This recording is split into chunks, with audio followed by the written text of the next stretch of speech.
U-Irvine Khoza ke uncomeke umqeqeshi we-Orlando Pirates uveza ke akufunde kumqeqeshi wezakhe usihlalo we-Orlando Pirates ke u-Irvine Khoza othe ke efika kuleli waqanjwa amagama alumelayo.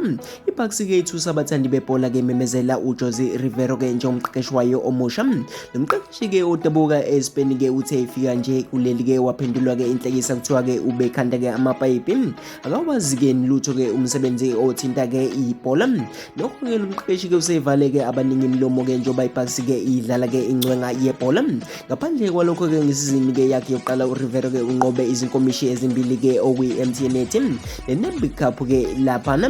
Ngalesizini ke iPirates ke isemqeni ke wokuvikela isicoco se-MTN njengoba ke uma semifinali ke laphana isulufakile ke unyawo lodwa ke olubheke kwamanqamu njengoba ke inqobe ngo-2-1 ke kwi-Stellenbosch FC emlenzeni wokuqala wesemifinali obuse etlone ke estadium eKapa. UKhoza ke uveza kufundile ke kulo mqeqeshi ke laphana umfundise ke amandla ke ukusithulela ke ungadli ngengebo. Uyambona ke ukuthi uhlobo lomuntu ke olungathandi ke ukukhuluma kakhulu uqhuba uKhoza. Ngikhumbula ke ngelinye ilanga ke ngikhuluma naye ngayo ke lento wathi ke ayikho into emqoka nje ukusebenza kanzima usithulele ke bese uyeka impumelelo kube yona ke ekhulumelayo.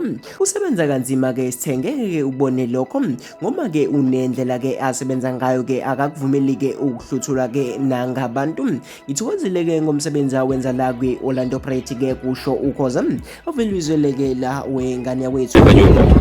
Well, he taught me what I now talk about, the power of silence. You can see he's a modest person, he doesn't talk much. And I remember talking about in the president that, you know, work hard in silence, let the results be your success. It's a hard work out behind the scene, but you won't see it. Because it's of a demeanor that, you know, is belaying his fortitude, his attitude, in his work ethics.